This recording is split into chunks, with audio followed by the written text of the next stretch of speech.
समय पहले की बात है। गंगा के किनारे बसा किशनपुर गांव। हरे भरे खेत, मिट्टी की खुशबू और बैलों की गड़गड़ाहट से भरा यह गांव बाहर से तो शांत और सुंदर लगता था, लेकिन इस शांति के पीछे छुपा था दर्द और संघर्ष का पहाड़। गांव के एक कोने में टूटी फूटी झोपड़ी में रहता था हरिनाथ, एक गरीब किसान। उसके साथ उसकी पत्नी सीता और उनकी जवान बेटी ललिता भी थी।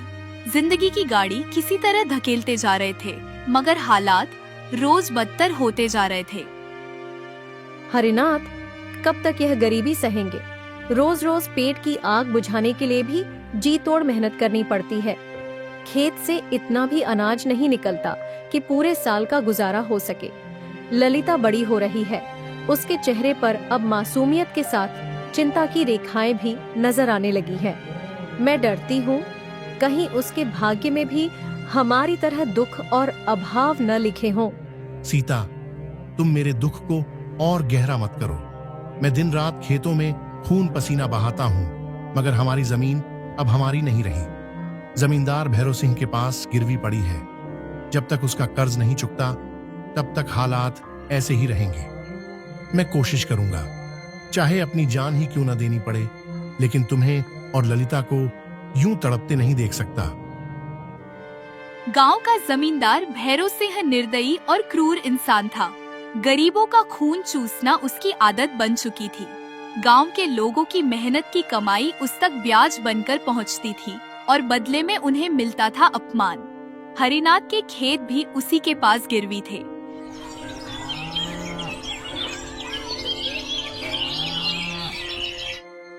ओ हरिनाथ, बाहर निकल। आखिर मेरा कर्जा कब चुकाएगा? बहुत दिन से तेरे खेत मेरे नाम पर पड़े हैं। अब या तो पैसे दे, वरना खेत और घर दोनों हाथ से जाते समझ। मालिक, इस साल सूखा पड़ा, फसल भी पूरी नहीं हुई। थोड़ा और वक्त दे दो, मैं मजदूरी कर लूंगा, बैल बेच दूंगा, मगर आपका कर्ज जरूर चुका दूंगा। बस कुछ दिन और मोहलत दे दो। मोहलत? गरीब की जुबान पर हमेशा यही रट होती है, मगर तेरे लिए मेरे पास एक आसान रास्ता है। कैसा रास्ता बताओ ना मालिक। तेरी बेटी ललिता जवान हो गई है। सुना है पूरे गांव वाले उसकी सुंदरता की बातें करते हैं। अगर तू उसे आज रात मेरे हवाले कर दे तो तेरा पूरा कर्ज माफ कर दूंगा। तेरे खेत भी वापस मिल जाएंगे। सोच ले, गरीब की जिंदगी से बड़ा सौदा कोई नहीं। यह सुनकर हरिनाथ की आंखों में खून उतर आता है। उसके हाथ कांपने लगते हैं, चेहरा लाल हो जाता है। सीता अंदर से सन्न खड़ी सुन रही होती है। ललिता डर के मारे ओट में छुप जाती है। भैरव सिंह, तूने मेरे घर आकर कैसी गंदी बात कह दी। बेटी बाप की इज्जत होती है और तू उस इज्जत को अपने पैरों तले रौंदना चाहता है। धिक्कार है तुझ पर और तेरे पैसे पर। हरिनाथ, तेरी औकात भी है मुझे मना करने की। ये इनकार तुझे और तेरे खानदान को बहुत भारी पड़ेगा। तेरे खेत, तेरी जमीन सब मुझसे नहीं बच पाएंगे। तूने मेरे साथ सौदा ठुकराया है। अब देखना तेरे घर पर कैसे आफत टूटेगी। निकल जा मेरे घर से भैरव सिंह। मैं गरीब हूं, पर जालिम के सामने झुकना मुझे नहीं आता। अगर बेटी की इज्जत पर किसी ने नजर उठाई तो मैं अपनी जान दे दूंगा, मगर झुकूंगा नहीं। याद रखना हरिनाथ, तेरे इस इनकार की सजा तू और तेरे घर वाले जरूर भुगतेंगे।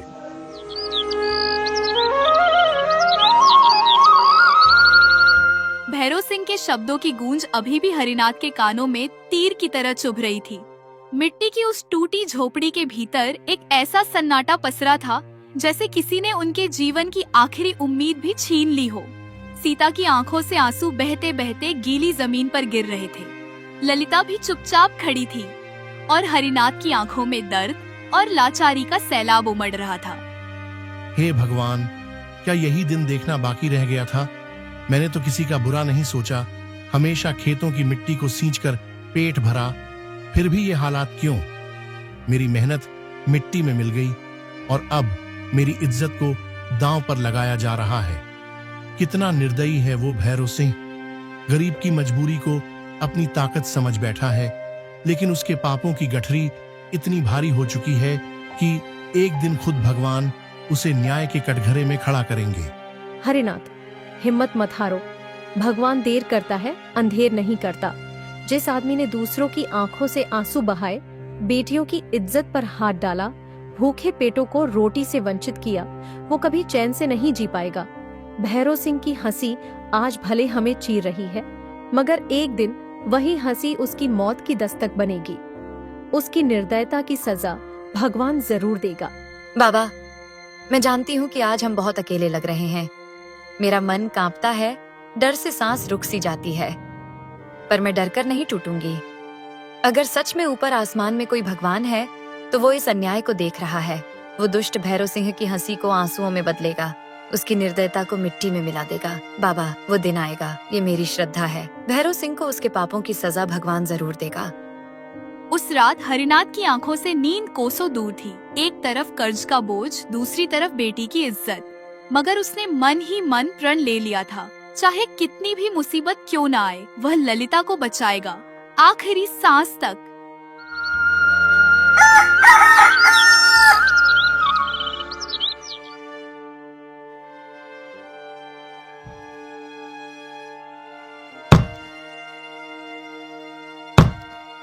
अगली सुबह सूरज की किरणें खेतों में फैली ही थीं।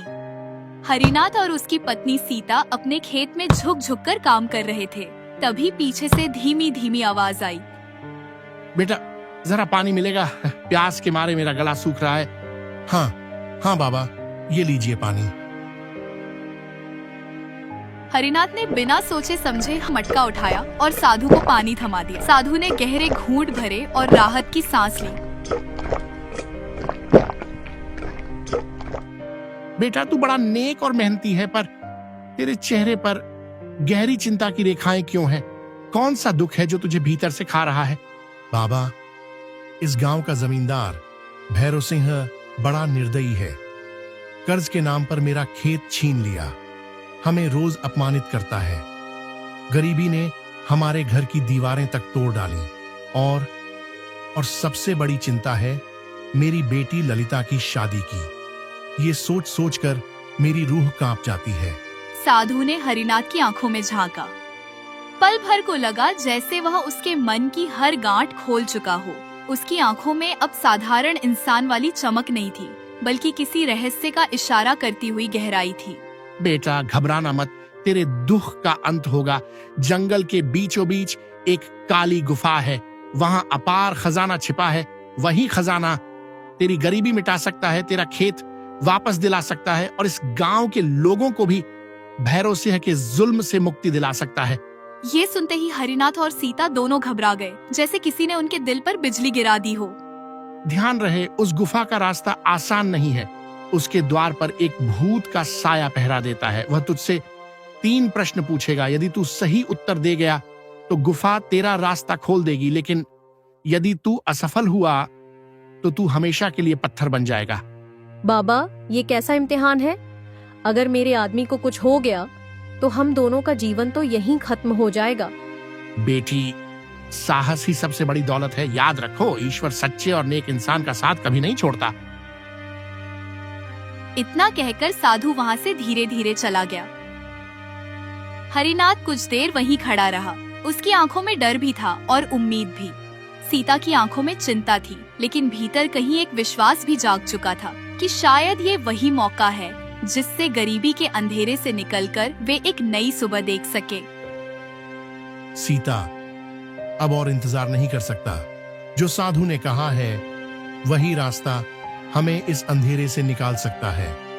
मैं जंगल जाऊंगा और उस गुफा को खोज निकालूंगा। नहीं हरिनाथ, वहाँ खतरा है। अगर कुछ हो गया तो हमें तुम्हारी जरूरत है। डर मत सीता, गरीबी से लड़ते लड़ते अब मेरी हिम्मत जवाब दे चुकी है। अगर आज पीछे हट गया तो ललिता का भविष्य अंधेरे में चला जाएगा। मुझे जाना ही होगा। इतना कहकर हरिनाथ ने अपनी कुल्हाड़ी उठाई और बिना पीछे देखे जंगल की ओर चल पड़ा। सीता उसकी पीठ देखती रह गई। आंखों में डर भी था और उम्मीद भी। जैसे जैसे वह भीतर जाता गया, सूरज की रोशनी पेड़ों की शाखाओं में खोने लगी। चारों ओर सन्नाटा था। बीच बीच में जंगली जानवरों की चीखें गूंजती, कभी भेड़िए की हुंकार, कभी उल्लू की कर्कश आवाज। हर कदम पर डर का साया था। घंटों भटकने के बाद आखिरकार हरिनाथ को वह जगह दिखाई दी, एक अंधेरी रहस्यमयी गुफा। हरिनाथ कांपते कदमों से आगे बढ़ा ही था कि अचानक रंग बिरंगी किरणें फैली और उनके बीच से एक भूताकार प्राणी उसके सामने खड़ा हो गया। रुक जा इंसान, ये गुफा सबकी पहुंच में नहीं है। जो यहाँ आया वो कभी वापस लौटकर नहीं गया। तभी हरिनाथ की निगाहें गुफा के बाहर पत्थर की 2 मूर्तियों पड़ी, जिन्हें देखकर वह और चौंक गया। देख रहा है इन्हें, ये राजा और रानी भी मेरे सवालों का जवाब देने आए थे। खजाने की चाह ने इन्हें यहाँ खींच लाया, पर गलत जवाब देकर हमेशा के लिए पत्थर बन गए और अब सदा इसी जगह खड़े रहेंगे। राजा और रानी की पत्थर की मूर्तियां देखकर हरिनाथ की रूह कांप उठी। उसका दिल तेजी से धड़कने लगा, पर उसने अपने भीतर के डर को दबाया। आंखों में बेटी ललिता और पत्नी सीता की तस्वीर उभर आई। मैं लालच के लिए यहाँ नहीं आया, मैं अपनी बीवी और बेटी के लिए आया हूँ। गरीबी ने हमारे जीवन को नर्क बना दिया है। जमींदार रोज हमारी इज्जत को रौंदता है। मैं सिर्फ इतना चाहता हूँ कि उनकी जिंदगी सुधर जाए, चाहे मेरी जान ही क्यों न चली जाए, पर मैं पीछे नहीं हटूंगा। हिम्मत तो है तुझ में इंसान, पर याद रख, यह सिर्फ खजाने की गुफा नहीं है, बल्कि यह तेरी किस्मत की परीक्षा है। यहाँ सत्य और असत्य का अंतर ही तुझे बचा सकता है। अगर तेरे जवाब सच्चे और सही हुए तो तू अपनी गरीबी से मुक्त हो जाएगा, लेकिन अगर जरा सी चूक हुई तो तेरा भी वही हाल होगा जो इन मूर्तियों का है। मैं अपनी बेटी की खातिर ये परीक्षा दूंगा। पूछो अपने सवाल, मैं तैयार हूँ। भूत की लाल आंखें तेज चमकने लगी। गुफा की दीवारें जैसे उसकी आवाज से कांप उठी हो, और फिर उसने हरिनाथ से पहला सवाल पूछा। तो बताओ, इस धरती पर सबसे बड़ा धन कौन सा है? सोना, चांदी, अनाज या कुछ और? हरिनाथ के कानों में भूत की आवाज गूंज रही थी। उसके मन में साधु की बातें याद आईं। सच्चा धन वही है जो कभी खो न जाए।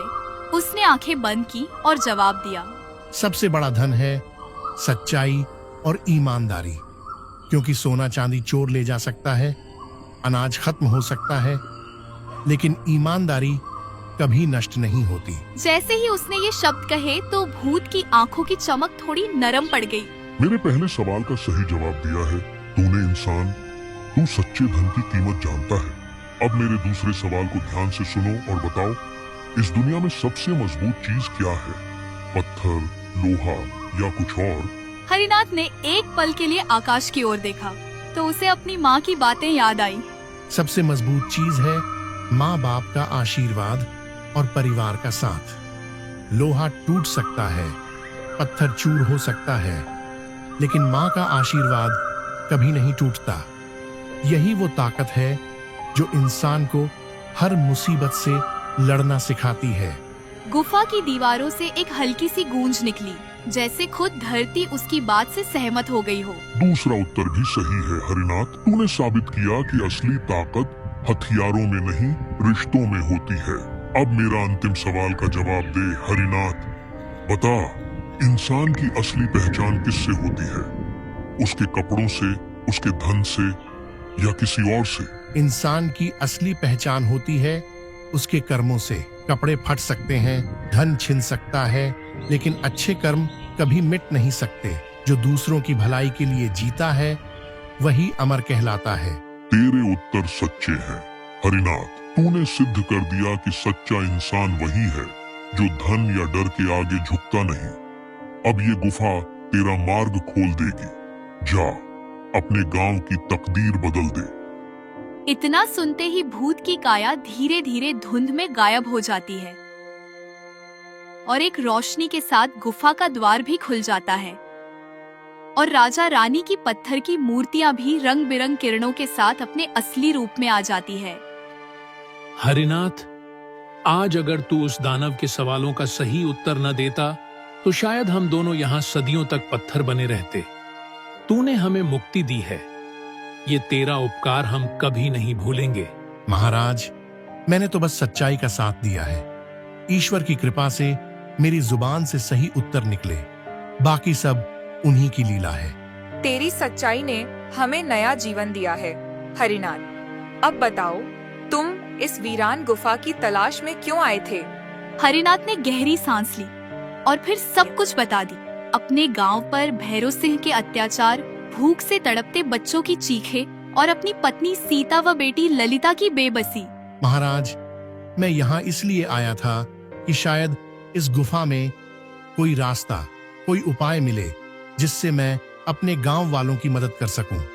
भैरव सिंह हर रोज गरीबों से अनाज छीन लेता है। जिसने विरोध किया उसे उसने खेतों से बाहर निकाल दिया। हरिनाथ, तू चिंता मत कर। मैं भैरव सिंह जैसे अत्याचारी को उसकी करने की सजा जरूर दूंगा। ऐसे लोग इंसान के वेश में दानव होते हैं और उनका अंत सदा ही बुरा होता है। इतना कहकर राजा और हरिनाथ दोनों गुफा के अंदर चले जाते हैं।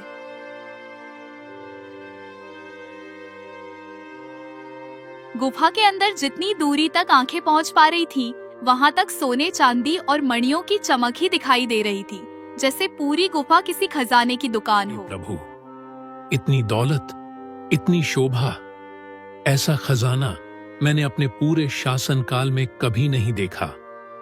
हरिनाथ, क्या तुम्हें अंदाजा है कि यह खजाना कितना मूल्यवान है? यह तो किसी जादुई सपने से कम नहीं। महाराज, मैंने उस दानव के हर सवाल का जवाब अपने दिल की सच्चाई से दिया, लेकिन इस खजाने का असली हकदार कोई और नहीं, आप हैं। आप हमारे राज्य के राजा हैं। मुझे बस इतना चाहिए कि मैं अपने गांव के लोगों के पेट भर सकूं, उनके बच्चों की मुस्कान देख सकूं। यही मेरे लिए असली दौलत है। हरिनाथ, सुनो, यह दौलत केवल किसी एक का अधिकार नहीं हो सकती। यह पूरे राज्य की समृद्धि है, परंतु जो इसे पाने की परीक्षा पास करता है वही इसका असली अधिकारी बनता है। और शायद यही वजह है कि मैं तुम्हारे सामने खड़ा हूं और तुम्हारे शब्दों ने मुझे यह विश्वास दिलाया कि तुम्हारे दिल में असली खजाने की परिभाषा क्या है। महाराज, मेरा अधिकार तो सिर्फ अपनी मेहनत की मिट्टी पर है। यह सोना मेरे हाथों में टिकेगा नहीं, लेकिन अगर इससे मेरे गांव की नदियां फिर से बहने लगें, बच्चों के पेट भर जाए और लोग खुशियां मना सकें, तो यही मेरे लिए सबसे बड़ा खजाना होगा। हरिनाथ, तुम्हारे जैसे लोग ही इस धरती की असली शान है। आज के समय में जब लोग केवल सोने, ताकत और सत्ता के पीछे भाग रहे हैं, वहां तुम इस सोने के समुद्र के बीच खड़े होकर भी अपने दिल की सच्चाई और ईमानदारी से डटे हो। यह खजाना जो हर किसी के लिए लालच और मोह का प्रतीक हो सकता था, तुमने इसे एक शिक्षा और प्रेरणा बना दिया। हरिनाथ, तुम्हारी नीयत ने इस खजाने की पवित्रता बढ़ा दी है। मैं चाहता हूं कि तुम इसका एक हिस्सा अवश्य लो, ताकि अपने गांव और अपने लोगों का जीवन सुधार सको। महाराज, अगर आप अनुमति दें तो मैं बस इतना लेना चाहूंगा जितना मेरे गांव के सुख के लिए आवश्यक हो। एक बक्सा जिसमें इतना धन हो कि मैं अपना खेत भैरव सिंह से वापस ले सकूं और बाकी से गांव के लोगों की मदद कर सकूं। राजा ने हरिनाथ को खजाने से भरा हुआ बक्सा सौंप दिया। हरिनाथ, यह बक्सा तुम्हारी मेहनत, तुम्हारी सच्चाई और तुम्हारे धैर्य का इनाम है। जाओ, अपने गांव के लोगों की सेवा करो और याद रखना, इस राज्य को तुम्हारे जैसे लोगों की जरूरत है। हरिनाथ बक्सा लेकर धीरे धीरे गुफा से बाहर निकल आया। लेकिन कहानी यही खत्म नहीं होती। भाग 2 में देखिए, हरिनाथ जब उस बक्से को लेकर अपने गांव लौटेगा, तब शुरू होगी एक नई सुबह, उम्मीद और इंसाफ की। वो देखेगा अपने गांव के सूखे खेत, भूखे बच्चे और टूटी झोपड़ियाँ, और उस खजाने से वो सबके जीवन में फिर से खुशियाँ लौट आएगा। और उधर राजा भी चुप नहीं रहेगा। भैरव सिंह की करतूतें अब छिपी नहीं रहेंगी। अगले भाग में राज दरबार में गूंजेगी इंसाफ की आवाज, जहां राजा स्वयं भैरव सिंह को बुलाकर उसके कर्मों का दंड सुनाएगा। देखते रहिए अगले भाग में हरिनाथ का न्याय और भैरव सिंह का अंत।